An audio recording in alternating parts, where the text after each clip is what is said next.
Hi, mates, and welcome back to your own YouTube channel, Speak Up with Sahil. Thank you very much for stopping by. We are discussing two of the most critical issues facing America right now. First, we are going to take a closer look at the extraordinary growth of the US economy and how political forces may be poised to derail its remarkable success. How did America manage to become the world's best economy in the world? If I talk about back then in 1990, America was accounting for only 1/6 economy of the world's combined. Now America is accounting for 2/5 of the world's economy combined. I know Mississippi is a very poor, poorest state in the USA, but people are earning 37% more than people are earning in Japan, 25% more than people are earning in the United Kingdom, and maybe way beyond than people are earning in southern Asian countries. So what makes US this much predominated in this world? That's what we're gonna do. We will be both to discuss the growing tension between the US and Iran, as recent sanctions have left many wondering, has America lost its edge in containing Iran's influence? Stick with me as we break these all down. So let's get started. Before I will get started, or before I will start this video, I would tell you only one thing to do, which is subscribe to my YouTube channel, guys. Please subscribe to my YouTube channel so we can togetherly grow. You can grow, I can grow together. So let's grow togetherly and let's gather a lot of information together. Don't miss this video, watch till the end, because half learning is very dangerous. So first statement is the rise of America's economy. Over the past few decades, America's economy has been nothing sort of extraordinary. It's not just about the size of the GDP or its global dominance. It's the story of how the US has constantly outpaced its peers in innovation, investment, and sheer economic dynamism. Today, the US economy accounts for the roughly 2/5 of the GDP of the G7 countries, and the per capita output is around 30% higher than in Europe or Canada and 60% higher than Japan. Just imagine. This economic boom has been built on many pillars: the country's ability to attract the best and brightest talent from around the world, a strong private sector, a flexible regulatory framework, and the consumer-driven capitalist model. But there's more to this success story. The rise of America's tech giants like Amazon and Google has positioned the US not just as an economic powerhouse, but as a global leader in technology research and development. In fact, companies like Amazon and Tesla are now spending more on research and development than entire nations, including Britain. This relentless pursuit of innovation has put the US light years ahead in terms of technology, space exploration, and cutting-edge industry like artificial intelligence. Second section is the threat of politics. We have to understand the threat of political identity, right? Here's the catch: as great as America's economy has been, it's not immune to the dangers of politics. In fact, as we approach the next election, the political landscape is becoming more polarized, and this could pose a real threat to the economic stability we have taken for granted. The upcoming election, which pits Vice President Kamala Harris against Donald Trump, presents two drastically different visions for the future of the US economy. Harris, a champion of progressive costs, believes in higher taxes for the wealthy and greater government interventions to protect American workers and industries. Trump, on the other hand, continues to advocate for deregulation and tax cuts, a strategy that he believes will spur economic growth and bring jobs back to the US. But here is the problem: as the economy grows, so does the national debt. America's debt has, skyrocketed in recent years, partly due to the pandemic and partly because of stimulus spending aimed at keeping the economy afloat. Both candidates are promising more spending. Harris on social programs to support families and workers, and Trump's on tax cuts. But this raises a fundamental question: can the US afford to keep spending at these levels without tipping the economy into crisis?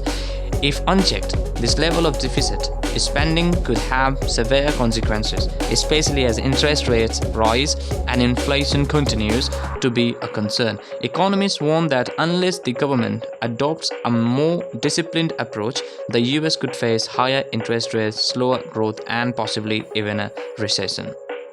America's economy resilience. Number 3.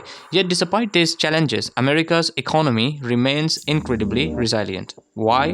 One reason is the size and diversity of the US market, with 50 states all contributing to a massive consumer base. The US economy has the unique ability to take innovative ideas, whether they come from Detroit, Silicon Valley, or New York, and scale them rapidly across the country.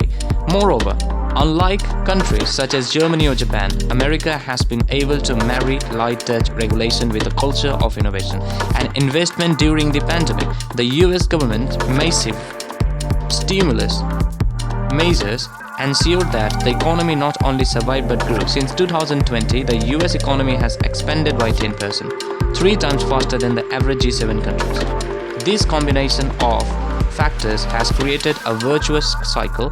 Innovation leads to investment, which creates jobs and fuels more innovation. But the question remains, can this cycle be sustained in the face of political uncertainty? That's how you need to answer me in the comment section. Number 4, sanction on Iran. Now let's switch gears and talk about of the biggest geopolitical challenges facing the US today. Iran in recent weeks. Tensions between Iran and the US have escalated, with Iran launching over 181 ballistic missiles. The Biden administration has responded with sanctions, but are these sanctions really having the desired effects? Over the years, US sanctions have been one of the most effective tools in limiting Iran's influence, not only Iran's, North Korea, and many more countries. I feel one thing, will I be open up about it? Yes, I will be. One thing I have noticed so far, reading all of these newspapers in geopolitics, that America has a very simple strategy. Once America finds that you are growing or outpacing America and you are doing better than America, and if America feels a little bit threat from you that you are somewhat cryptically developing a nuclear weapon, they might stop you immediately in the same time. And they will have been going to do that with each and every country in the world who are even thinking to build nukes over there. So that's what they did with Iran. That's what they did with like North Korea. Unfortunately, they could not do it with Russia, because I find Russia somewhat is able to give mouth-breaking answer to the US. If you see, China cannot be threatened by any of these countries, including US, UK, or any country combined so far. So I think that's why Joe Biden could not do anything at all. So with China stepping in as a key buyer of Iranian oil, the economic impact of US sanction has been blunted. As a result, Iran's economy is more resilient than it was just a few years ago, allowing it to continue financing its regional ambitions, including military intervention in Syria, Iraq, and Lebanon. Absolutely. If the US wants to maintain its influence in the region, it will need to rethink its strategy. Simply relying on sanctions without robust enforcement is unlikely to work in the long run, especially as Iran becomes more integrated into the global economy.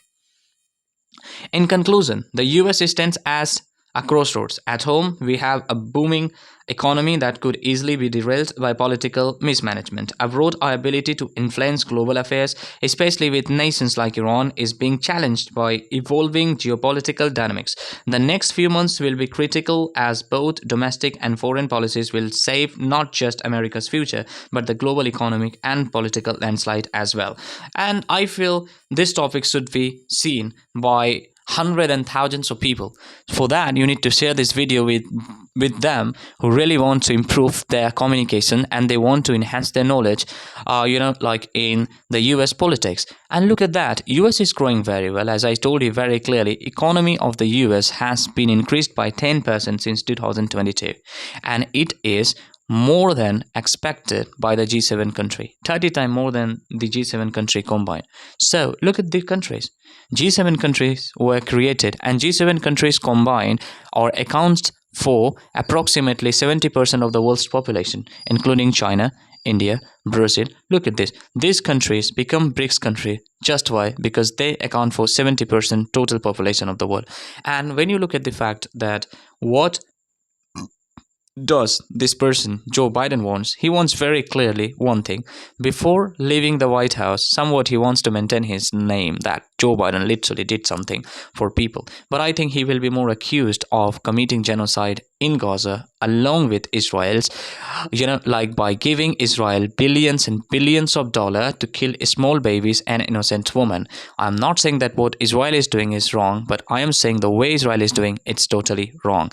Every country has a right to defend itself, and if Israel will go behind Iran, as Iran is completely an independent country, it does have a right to defend itself against any attack from any regime, whether it comes from Israeli regime, whether it comes from Iraqi regime, or it comes from, you can say, the other regime so far. So now, as we can see, one thing that we have missed here, now the BRICS country have their own problems, as we can include India and China. These countries are the part of BRICS, right?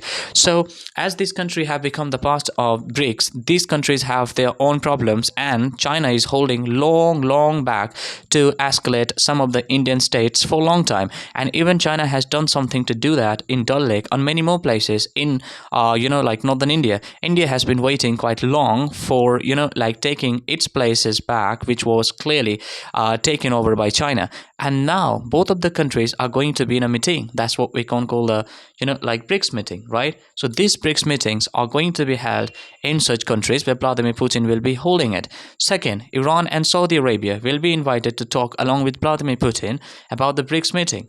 Oh God, literally, what's going to happen now? What are you going to do with that? And I think Iran and Saudi Arabia, both of these countries have straightened their relationship with each other, and they have been weakening their relationship with each other for so long back. So guys, we can keep talking on these subjects, sir. But now what we gotta do? We need to end up this video, right? So I hope you have watched till the end and you enjoyed the whole conversation about this very informative topic. Thanks for watching. What do you think? Can America's economy continue its impressive run, or are we headed for trouble? And do you think the US has the right approach in containing Iran's influence? Let me know your thoughts in the comments below, and don't forget to hit that like button. Subscribe, man, and turn on notification for more insightful content on global politics and economics. See you next time. Till then, take care. Thank you very much.